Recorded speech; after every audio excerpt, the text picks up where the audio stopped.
this is Maria with GotMaria Crafting Chef, and happy Easter, everybody. Today we're going to have a fantastic show, and watch as I cook something really cool. Introducing the new Xulon Press book, Enlightened, Awake, and Alive by Marcellus Curtis. Who can truly make sense of reality? What is the purpose of our lives? And how do we go about seeking the answers to the innumerable questions surrounding that purpose? Rather than continuing to ask questions, why not try imagining possibilities? Imagine looking at life from a new perspective and realizing that things happen because God is ultimately in control. Imagine finding the answers you've been looking for to make sense of it all. Imagine understanding more and finally having the opportunity to put the puzzle pieces together. You just might find your own answers, as author Marcellus Curtis did. Enlightened, Awake, and Alive shares the journey Curtis took to discover the answers to life's perplexing questions and attempts to make sense of reality for others who are just as curious about their purpose in life. Everything that happens in the world must have a reason. Life must have a purpose. The time has come to be enlightened, to wake up and live as you discover the divine plan God has for your life. Today is a new day to be awoken to new ideas and realities. Enlightened, Awake, and Alive is available at Christian bookstores and online. Purchase it today.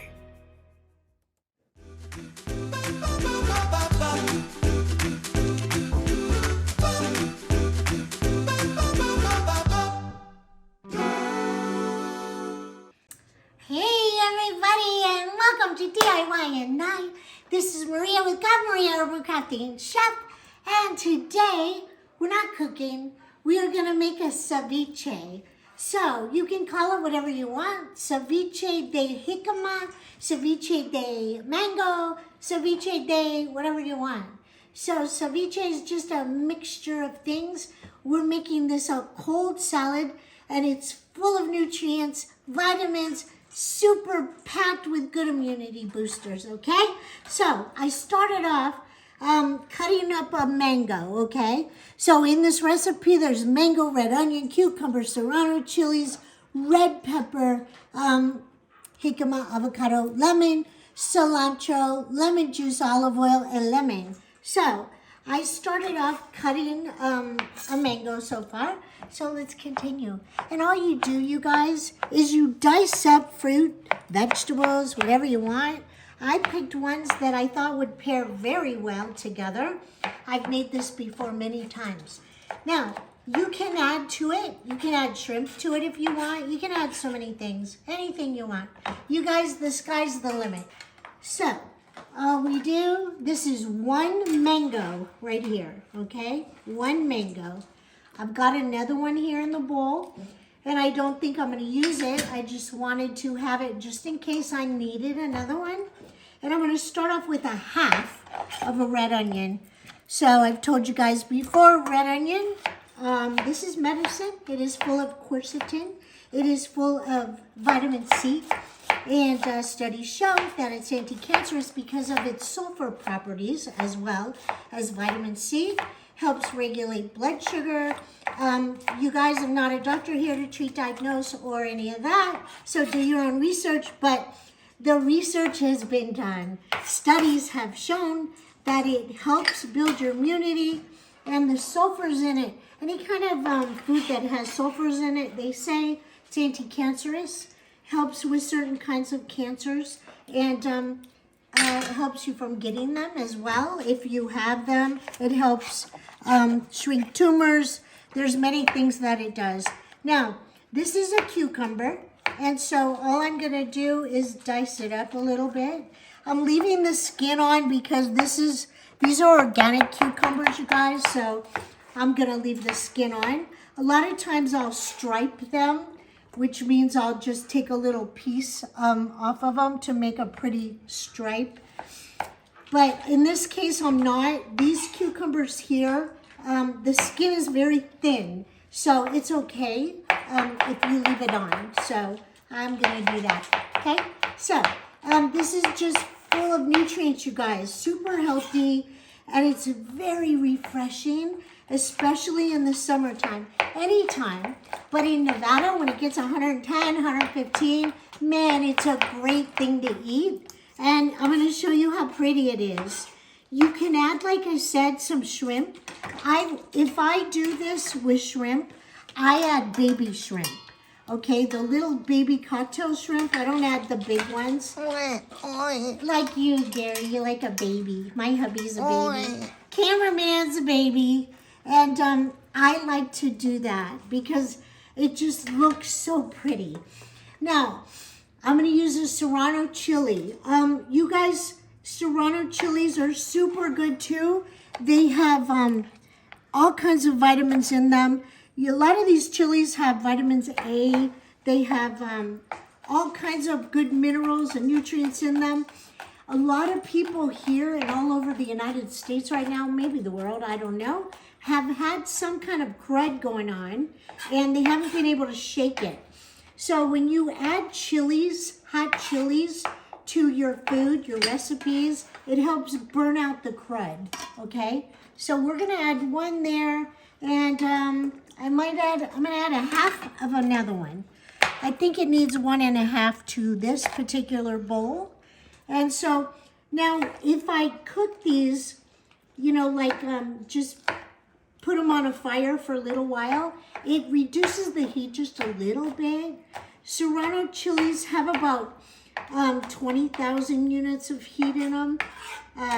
Arbol chilies have about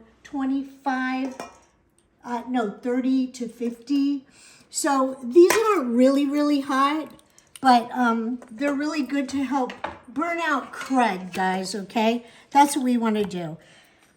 Red pepper, any color, any brilliant colors, the more brilliant, usually the healthier, okay? Make sure, try to get organic, and if you can't, really try, guys. Take a couple extra bucks and get organic if you can, all right? When you bring them home, no matter what, you guys, get a little bowl, put them in a bowl, add some baking soda, like a tablespoon of baking soda, maybe some white vinegar, and soak them for like 1 minute. It'll take the extra wax off of them. It'll take some of the extra pesticides and crud that is on the outside of the peel. And so then you can feel a little better while you eat them, because the outer side, a lot of times they have wax on them and crud, you know, from the outer pollutants in our environment, all right? So you want to add color, vibrancy, and you know, you gotta have a colorful world, all right? So add color to your world, guys. You see my hubby, every day he wears those Hawaiian Jams World shirts. They're all colorful. It just makes you happy. It makes you happy to look at them. Right? Right, Gary? Right. Okay. I'm like, good morning, Gary. He's like, what's good about it? One day closer to death. Joking.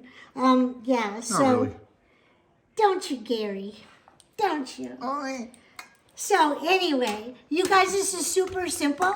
Now you guys can add avocado if you want. You don't have to put avocado. It just, what it's gonna do actually, it's gonna make kind of a sauce. It's gonna kind of get mixed in and mushed up into like a sauce. Cheers.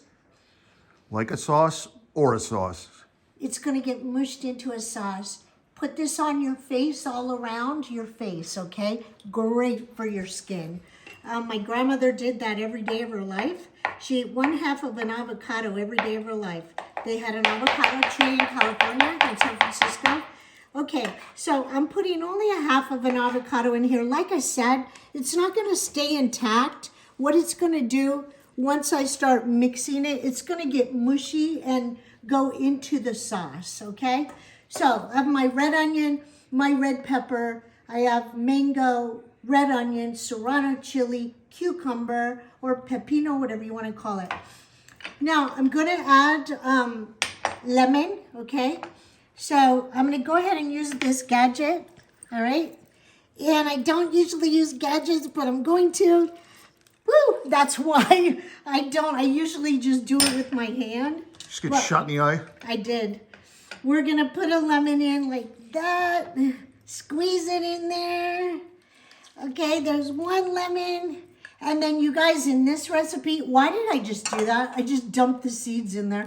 Okay, so in this recipe, you guys, what we're gonna do is we're gonna add also lime juice, and I'm gonna stick more lime juice than lemon. Okay, so there you go, like so.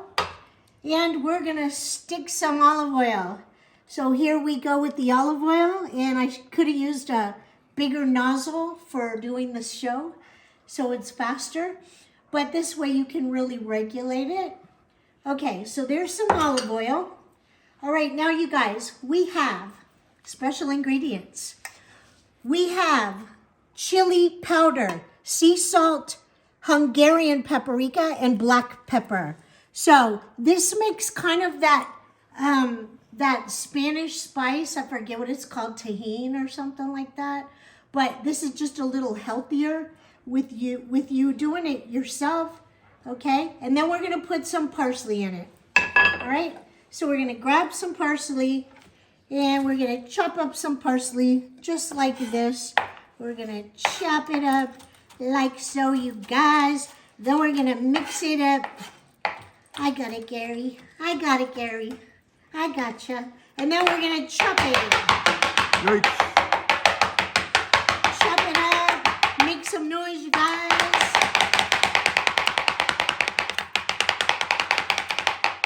Okay, that's good like that. Okay, and then we're gonna put it in here like so. Ta-da. Ta-da! And then I'm gonna move this over like so. And I'm gonna use my spoon here, and I'm gonna mix this up a little bit. And you can do it with the big spoon, Look at the your colors. hand. The colors are fantastic.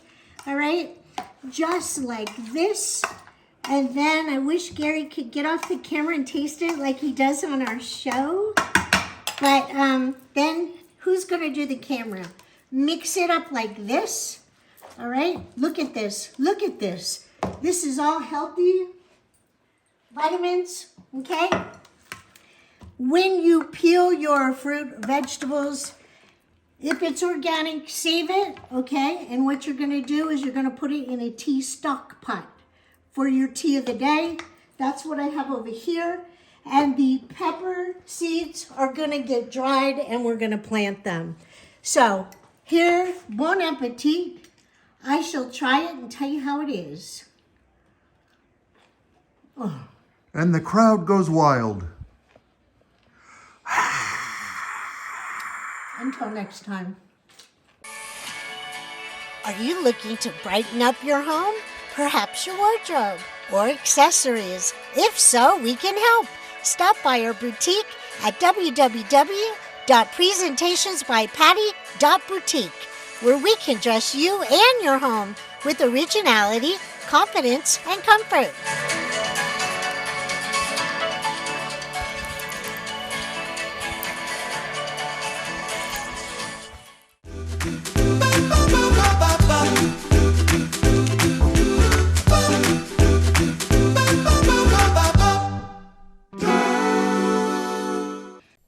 Happy Easter, Andrina. Next up, it's you, and it's Andrina with Lexi Creations. Hello, Maria. Thank you so much for having me again. Guys, this is Andreina from Lexi Creations. Come on over. Let's create. So this is my supply list. This is a list of the things that you'll need for this craft and also where to find me. You can find me on Facebook as Lexi Creations and on Etsy. So guys, I am creating with these wooden cutouts that I provide on my Etsy shop. Now, you don't have to use wooden carrots for this, but this is what I love to do and work with. You can make them out of anything. But I am going to go ahead and start off by painting these in the color orange. I am very into vintage and grungy and old. So I did add a little bit of brown to this orange to make it less pop, less colorful. Very, very vintage, as I said. And I just mixed these colors to get that perfect orange. I didn't get the orange that I wanted, so I had to add a little bit more orange to make it a little bit more of the color that I was looking for.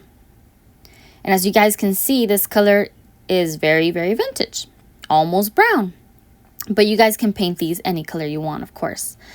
I make sure to grab a good covering brush for this, and I started covering my cutouts in this beautiful, beautiful orange that you see on here. I did not go all the way to the bottom because I wanted to take my time with them. And I also wanted to make sure that I had a good coverage on these carrots. So I made sure to get the sides as well and all around. I am doing the back too, but that's until later. So I'm going to go ahead and do the other ones really, really fast with you guys. I made sure to cover all the sides and as much as I could on here because I wanted to see if this paint alone would cover them up fully and completely. So here I am just painting them as best as I could with this wonderful orange. I went ahead and gave them a dry, and this is where I could tell if I needed more than one coat of paint on here. I did go ahead and just do the bottom part of the carrots now. And I do it really, really fast for you guys. But they were pretty covered in this beautiful, beautiful paint. And of course, like I said, any color of carrot will do. There's colors for carrots come in many colors and shapes. But these are my wonky ones. We give it a good dry. And guys, we're going to give them a second coat in just a little jiff. Bams. Look at that. Now they're fully covered and that orange is beautiful. Guys, I'm going to go in with my dark antique wax. This is furniture wax. This is supposed to make your furniture look more vintage. And I use this on my crafts, guys. So I just grabbed a makeup brush to apply it to all the edges on my wooden little cutouts here. And you're going to see that it's going to start looking a little bit different, a little bit more vintage, more rugged looking. And that is exactly what I look for when it comes to my crafts and creations. But guys, you do not need to do this. You can skip this whole part and make them just look bright orange or whatever color you want to make your carrots. But I did go around with this wax for mine. And after I finish all the edges, I just go in and certain spots a little more just to give it more definition. And that's what I like to do with when it comes to grunging them up on the edges. So look at how different that looks already than the rest. So I'm going to go ahead and do the other ones with you guys as well, real fast. And I did the exact same thing to the other two. And then on the edges, I forgot that at the sides also have to be a little bit grungy. So I just went ahead and added some of that to all the sides. So here's my third little carrot. They all look so wonky. I love it. All right, guys. So I'm going to bring out some greenery. This greenery you can find at any craft store or your local like Walmart and such. And so what I'm going to do here is I'm going to cut them a little bit smaller so I can make those stems for my carrot, like the carrot tops. So you're going to see me cut these in different sizes. But just definitely shorter than how they came. So I'm going to try to figure out where each one of these little pieces is going to go. And I'm just getting these little pieces ready to insert into the cutouts. Now, again, these cutouts are available in my Etsy shop, guys. I am under Lexi Creations on there as well. And all my cutouts will come with certain things, like this one is coming with the greenery for you guys to use. And it also comes with a pre-drilled hole at the very top of the carrot so you can insert these greenery. And most of my cutouts and kits that are available in my shop come with everything for you guys to get creative with. So here we are just inserting all the greenery that I need for this one carrot. And it's looking really cute. And I am going to do the other two as well. The long one.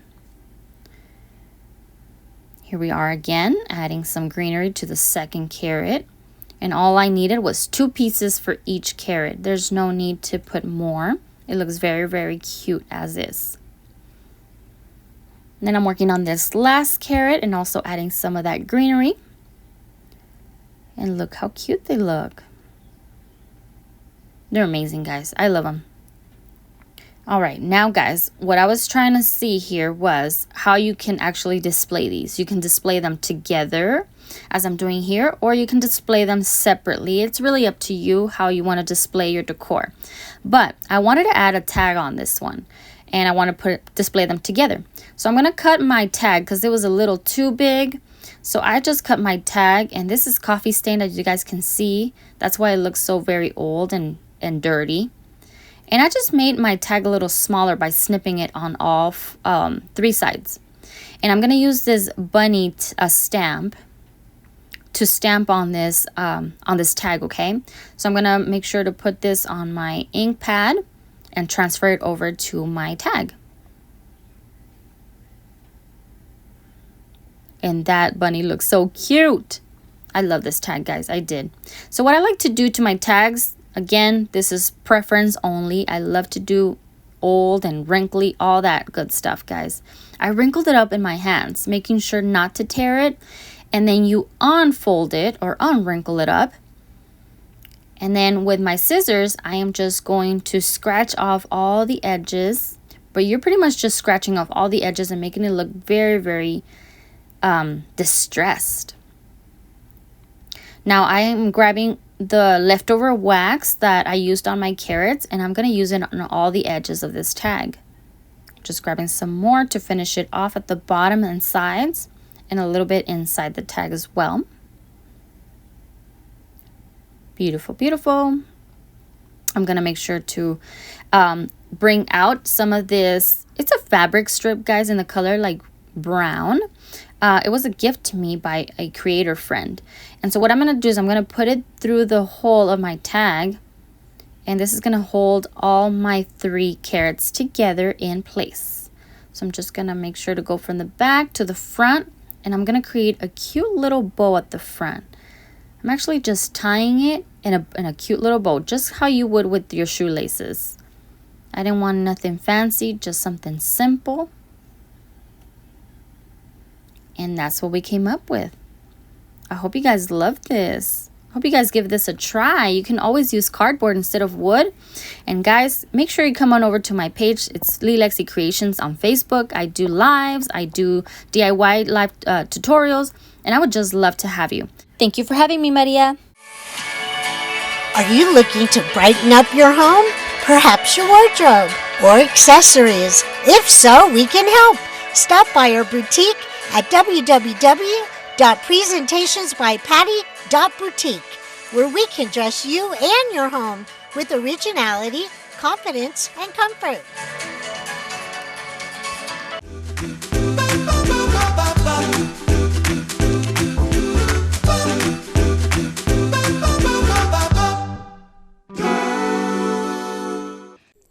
All right, everybody, once again, happy Easter. I have something very exciting to show you guys. This is the first time this video is being released, and it's a music video, and it's from Lydia Scaniff, and it is called Revelation 5, and we are releasing it on Resurrection Sunday, as it should be. Step into the divine realm with Revelation 5, a captivating musical journey inspired by the biblical narrative found in Revelation chapter 5. As the melody unfolds, it paints a vivid and awe-inspiring picture of Jesus' salvific purpose, bringing to life the profound symbolism and rich imagery found in the sacred text. Embark on a visual odyssey skillfully crafted by the talented producer and theologian Raphael of Raphael Productions.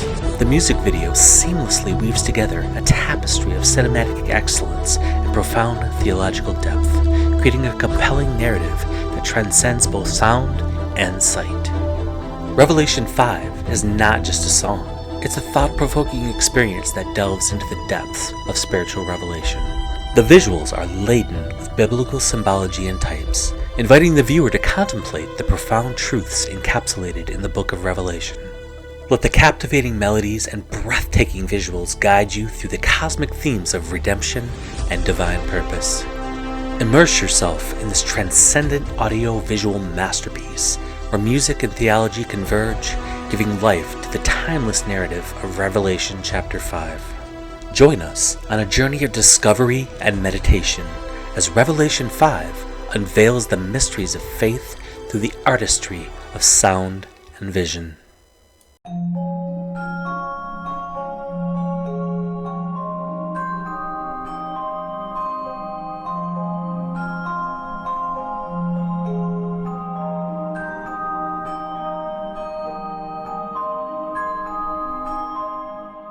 And I saw a book in his right hand, sealed with 7 seals. And I heard the angel ask and proclaim loudly, "Who is worthy? Who was the demand?" And I wept much 'cause no man was found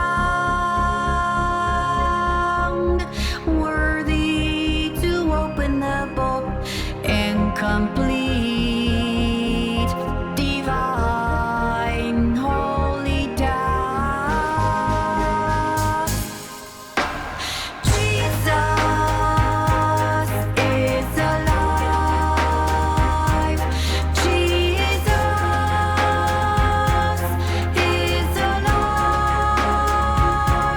It is written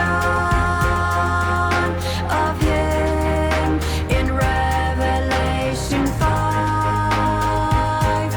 And John saw in the midst of the throne the beast and the elders.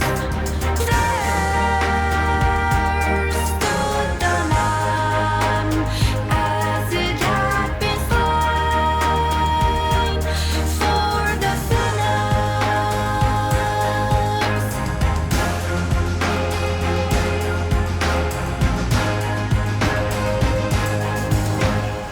Weep not, an elder saith unto me,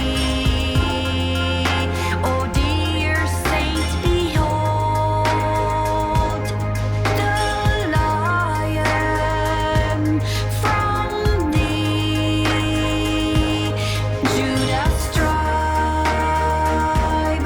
He hath prevailed to open the book and loose the 7 seals.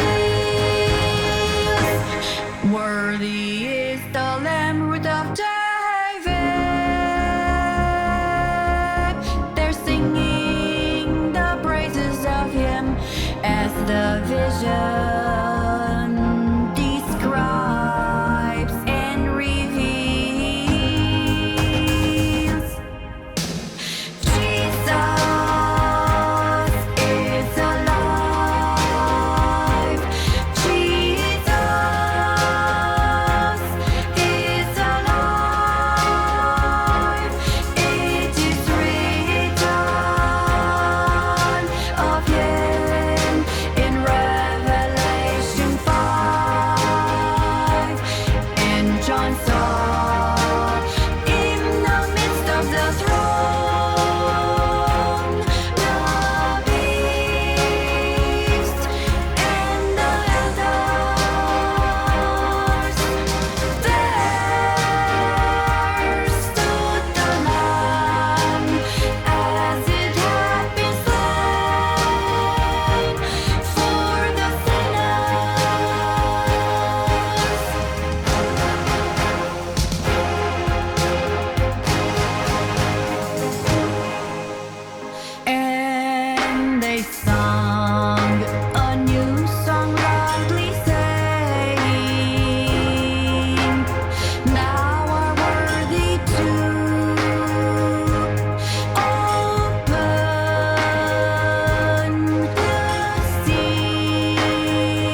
for every kindred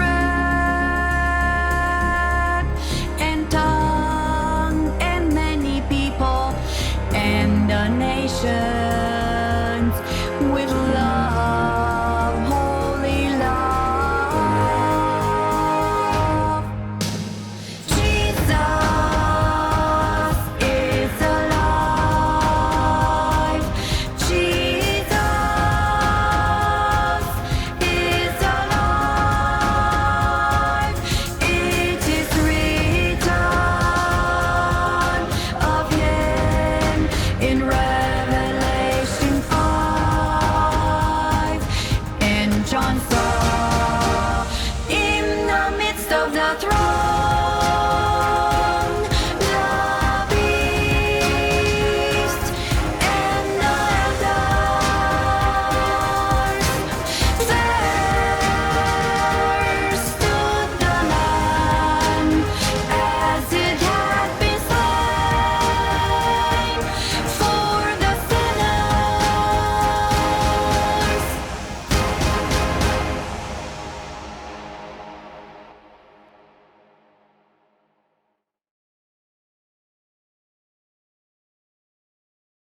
Have you ever felt lost, longing for a glimmer of hope?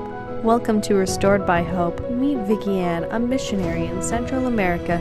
She spreads the love of Jesus, igniting hope in hearts. Join her in overcoming life's trials under God's grace. Follow Vicky Ann's journey on Facebook. Be a part of a wonderful community rooted in love and healing.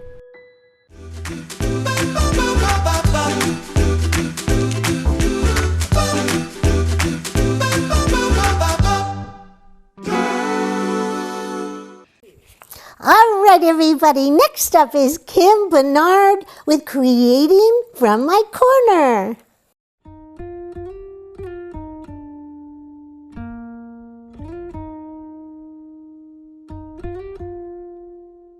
Thank you so much for having me, Maria. My name is Kim, and I am a food and travel blogger from creatingfrommycorner.blogspot.com. And I'm also with Crafters in the Kitchen, which is a whole lot of crafters making a whole lot of good food. So today I want to share with you a recipe that I grew up with, and I think you're really going to enjoy it.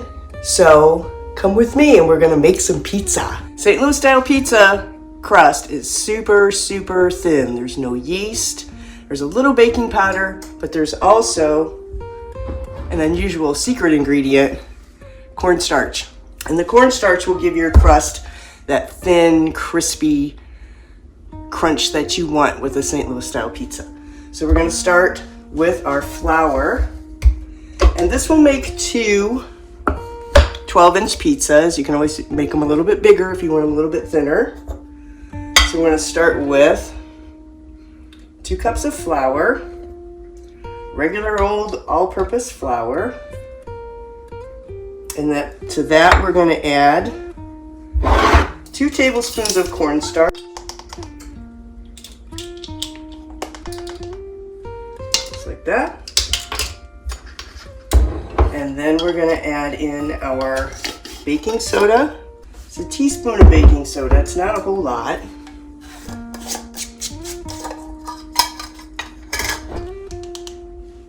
That's a half a teaspoon. And there's a teaspoon. And we're going to do just a little pinch of salt too.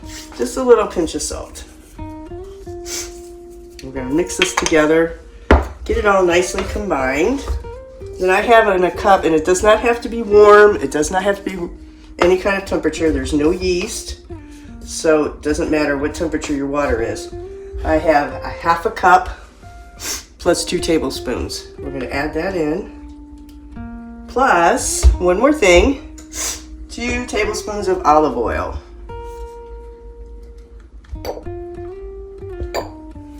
And there's my 2 tablespoon measure.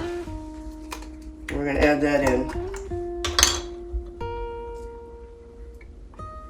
And we're just going to mix it up until it comes and forms a dough. And that is going to make the crust. You can get in there with your hands. This is a great way to get kids in the kitchen, make some dough, make some pizza. They can top it with whatever they want to top it with. If it needs a little bit more water, that's okay. You can add a little bit more water. You don't want to add too much water because you don't want to oversaturate or overhydrate your flour. I'm going to get in here with my clean hands. Make sure I don't need any more water. Now I have my oven preheated at 475 and I am using a pizza stone, so I'm going to get that really crispy crust. And my pizza stone is heating in the oven also. Now this looks like it might take just a little sprinkle more of water. But like I said, you got to be really careful. You don't want to add too much. Now, a good way to tell that your dough is ready and it's dough, you'll have a clean bowl and a ball of dough. This is not a dough you have to knead a lot, and you don't have to let it rise. It's ready to use right away. Make it a little bit more dry here. All right, so once this is all nice and completely formed into dough, we're going to set it aside and we're going to work on our sauce. You can use regular pizza sauce if you want, but St. Louis style pizza, again, has a special sauce. It's a little bit sweet, and if you don't like sweet sauce, it's okay. Use what you like. So we're going to let our dough just kind of sit and hang out while we make our sauce. Now it's time to make the sauce. Sauce is super simple. It's only 4 ingredients, and if you don't want to use this sauce, it's okay. You can use your own. So I have about 8 ounces of tomato sauce. Then I'm going to add tomato paste, 3 tablespoons. Okay? 1, 2, 3. This is going to be really rich, and it's going to be a little sweet. I'll warn you, it's going to be a little sweet. All right, then we're going to add some Italian seasoning, which is about that much. I cook a lot of things by eye, so I'd say a couple tablespoons. And then we're just going to add a little dash of sugar. And you can skip this part, but it helps with the acidity of the tomatoes. Okay, and we're going to mix this all up. Then you've got your sauce all ready and made. Very simple. Next, we're going to roll out our dough. Time to make the pizza.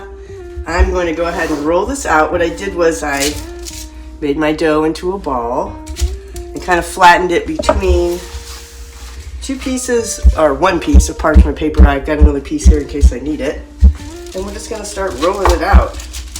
And remember, you want it pretty thin. This is a thin crust pizza. This is half of the dough. Looks like it's not going to make much. Trust me, once you get it rolled out, it'll be about a 12-inch pizza. You want it to be super thin so it gets nice and crispy, almost cracker-like. It doesn't have to be perfect, trust me. Any shape is good. I like it round, but if you don't want round, you don't have to make round. Because there's one thing I forgot to tell you about what makes a St. Louis pizza special, and I'll have to show you it at the very end. That's another thing you can get your kids to do. Have them roll the dough. This will not puff up in the oven. It'll stay flat and thin. It's not like a pizza dough that's got yeast in it. It's a little jagged around the edges, but that's okay. Don't worry, it's all going to taste good. All right, just about there. I want it super thin. It's probably not 12 inches, but it's a good size. It's perfect for me. This is going to be my lunch. So, first of all, sauce. But let's talk about cheese. A cheese blend is used on St. Louis style pizza, and we use what we call Provel. It is not provolone, although it has provolone in it. It's a mix of different cheeses, Swiss, cheddar, and provolone. If you're interested on the ratios and how to make this mix, you can go to my blog, creatingfrommycorner.blogspot.com, And I have the whole written recipe there for you to see. So, I'm gonna make sure it's nice and thin. Push it out with my hands a little bit. Sauce that we made. A couple of blobs of sauce. I like to put it all the way to the edge, that way my crust doesn't really burn. The sauce will get nice and caramelized. Some of our Provel cheese. This is made here locally in St. Louis.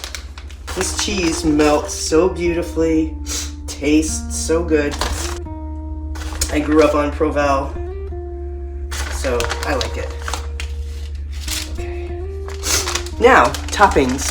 What are your favorite toppings? Mine are like onions and mushrooms and sausage. So that's what we're gonna put on the pizza. We'll put some sausage. This is pre-cooked. It's gonna cook more in the oven. The oven's set on 475, so that's pretty hot. So this should finish cooking the sausage. I kind of browned it up a little. And I like mushrooms. I know a lot of people don't. If you don't, it's okay. We can still be friends. Put on your toppings, whatever you like. These are my favorites. This is what I always get when I order a pizza. A little sprinkle of onion. Now this is gonna go in the oven on a pizza stone with the parchment for about 9 to 12 minutes. It doesn't take long. It's really worth it. Making your own crust and your own sauce. It's really, really worth it. So I will see you back in 9 to 12 minutes. The pizza is out of the oven, hot and ready. There's one more step to do before this is actually an original St. Louis favorite. And that is when you cut it, you cut it in squares. And that's the way we do it in St. Louis.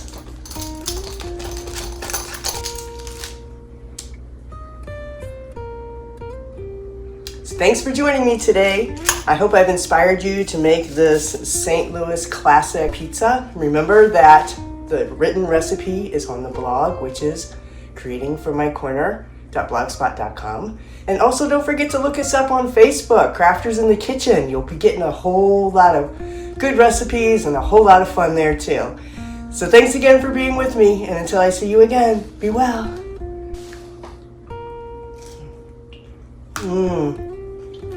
So good. I'm gonna do my pizza dance.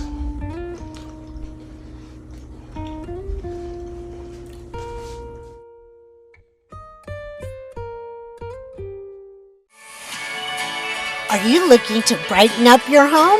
Perhaps your wardrobe or accessories? If so, we can help. Stop by our boutique at www.presentationsbypatty.boutique, where we can dress you and your home with originality, confidence, and comfort.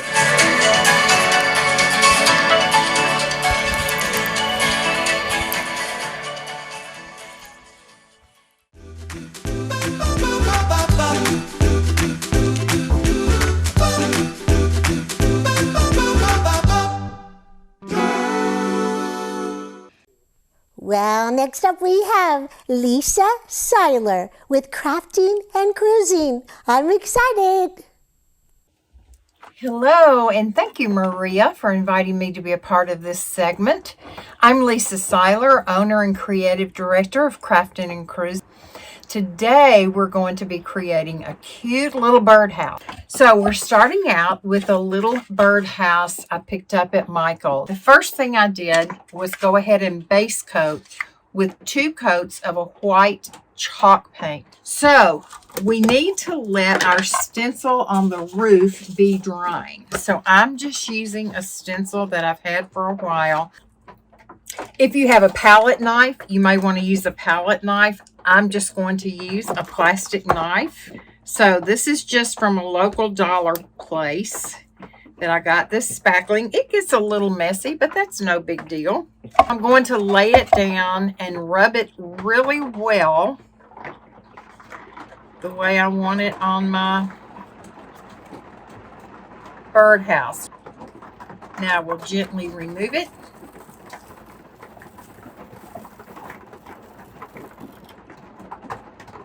You might not be able to tell very much, but you can hopefully see that pattern. Here are my papers. This is the 12 paper that I printed. I ordered it from the internet. Then you will take your decoupage medium of choice. There's lots of ways to do decoupage. You can just put it on and rub the wrinkles out with your fingers. I'm going to go back with my decoupage medium and just put one more coat to secure it. Now you can see that on this front part where I have this little ledge, it's going to be harder to get it to go down exactly like I want it. So we have our front and we have our back. Now we're going to do the sides and the bottom. So I'm going to dip it in my wax. As you can see, I'm about out. That's how much I use it. And I'm going to go up here to the roof. And I'm just going to rub this all around on top of where we had that stencil. And we used the spackling.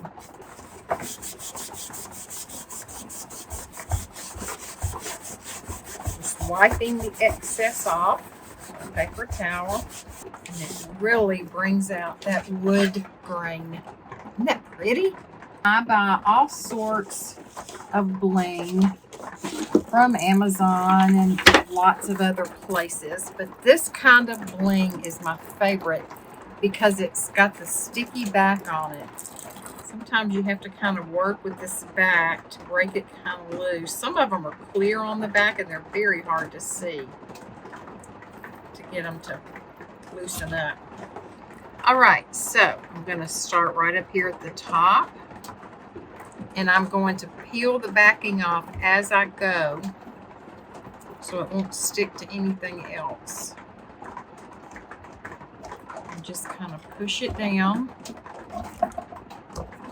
And trim off the excess. Isn't that pretty? And I'm not even going to trim those little pieces up. I think that's cute, just like it is. The very same birdhouse, I put an extra little piece of bling up here across. So this has been so much fun being with you guys today. Thank you so much for being here. If you're not following Craftin' and Cruisin', please come give us a follow. We would love to have you. Again, Maria, I thank you so much for this opportunity, and I'm going to send it back to you.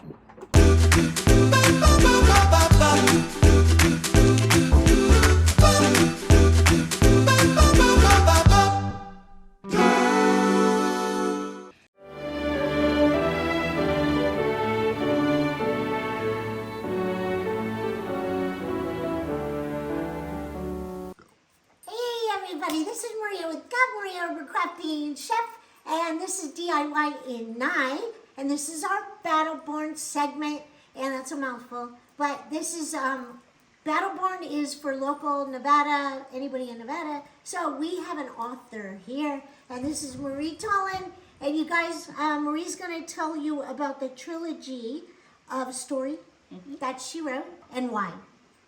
Okay. Okay. Are you ready? I'm ready. I wrote the trilogy under Ann Nelson, and I did that for a reason.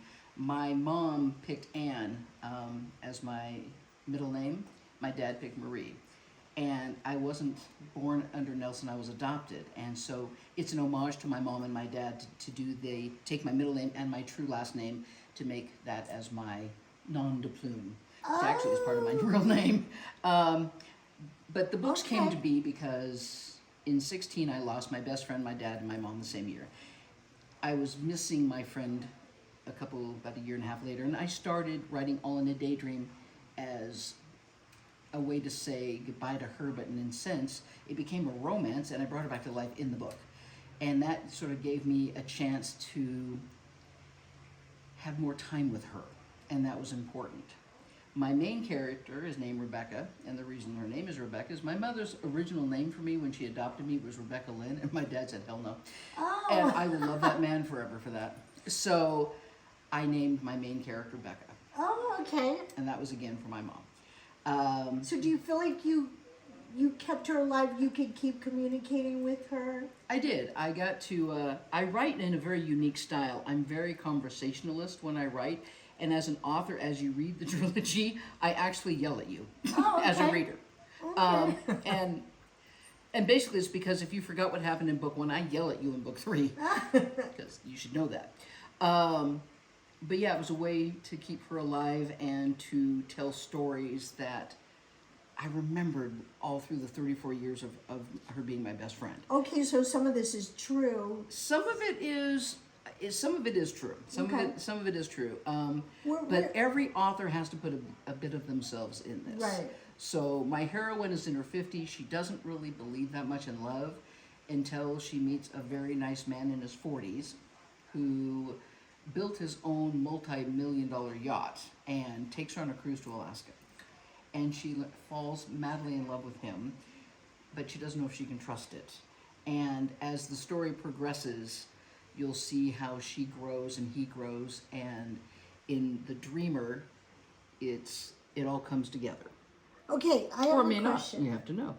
Okay, so people need to remember this is Ann Nelson, not Marie Tolan. It is, if you're yeah. looking for you. Also, I have a question. Yes. When you said, I think prior you said Idaho, Yes. and you said Alaska. Now, are these two states in here because they have significant meanings to you? Yeah, I grew up in northern Idaho. Actually, I grew up on Ponderay Lake, just outside of Sandpoint. My family had a cabin there, and that's where this book starts. I'm sitting at the dock of that cabin. So some of this is true to my life. Please do not think that I'm Becca. I'm actually the snarky writer, but there is a bit of me in there. Dreams Come True starts where this one ends. So you have to remember that's why it's a trilogy. I lived in Alaska for 24 years. I lived in Alaska, So not putting Alaska into the book would have been just shameless. And again, I met Mary in Alaska.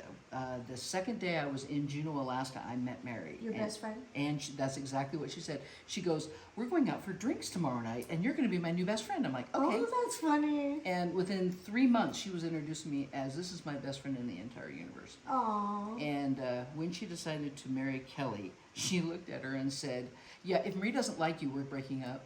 I'm like, what? So yeah, and I adored Kelly from the beginning. So it was, it was a true friendship that I think lasts through time. But So that's bringing her basically back, what this is. This was a way to bring her back to life, so I had her in my life for a few more years, and that was important. It was important for me to mourn her that way. Did it help you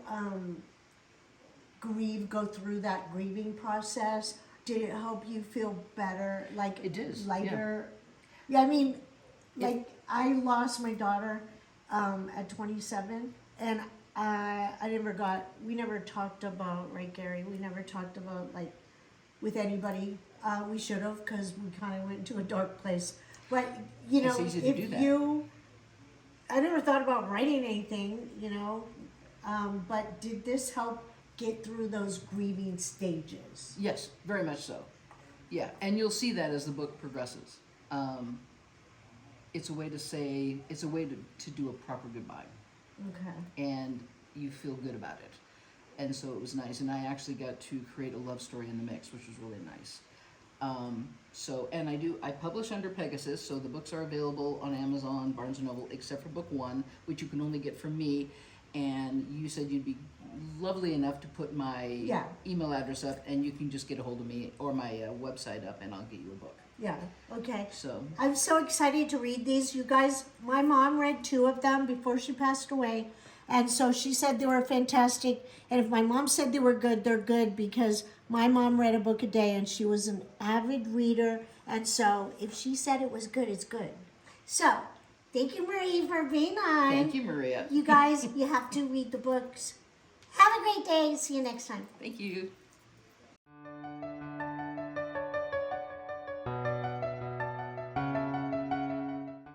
All right, everybody. I hope you enjoyed the show. Happy Easter. And let's have Pastor Isaiah close the show out with a prayer.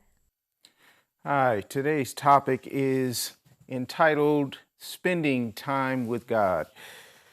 I want to look at a scripture from Psalm 62, verse 8, which reads, "Trust in, lean on, rely on, and have confidence in him at all times. You people, pour out your hearts before him. God is a refuge for us." One of the things that people often encounter is problems with hearing from God.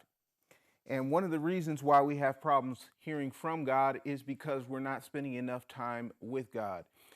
God is a very active God who cares about our minute, small details of life. And one of the things that we have got to learn to do is to pour out all things to him, meaning how we feel, what's going on.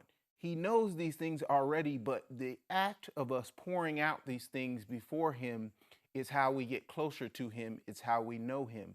And it's how we get used to his voice and where he is trying to lead us. Trusting in, leaning on, and relying on, and have confidence in are words that bring us an air of intimacy, meaning you trust in, rely on, lean on, and have confidence in somebody that you know. And God wants us to know him on an intimate level, and that means you have to start your day off right. That means when you get up in the morning, you've got to read, you've got to pray, you've got to speak to him, but you can do that throughout all of your day. We spend time with God on a consistent basis because it makes him become more real to us. And when God is more real to us, we know that he's there and he is around us at all times. You'd be surprised at how that affects our behavior when we know he's right there at all times. He's looking at us, listening to us, watching us. He's experiencing all the moments that we experience. It changes the way you look at God and how he speaks and interacts with us. I want to say a prayer in closing, and that is, Father, we just thank you that you are able to speak with us. We thank you, Father, that you have our best interests at heart. We thank you that through your word and through your many, many different avenues, the Holy Spirit speaks to us in all things. Everything can be brought to your feet. Everything can be brought into your courtroom. Everything can be brought to your presence because you want to hear us and you want to know what we have to say, and you always speak back. We thank you for this, and we thank you for the blessings that your Son has bestowed upon us. In Jesus' name, amen. Thank you for watching the show. I'm Pastor Isaiah from New Hope Fellowship, 781 West Street in Pahrump. Thank you.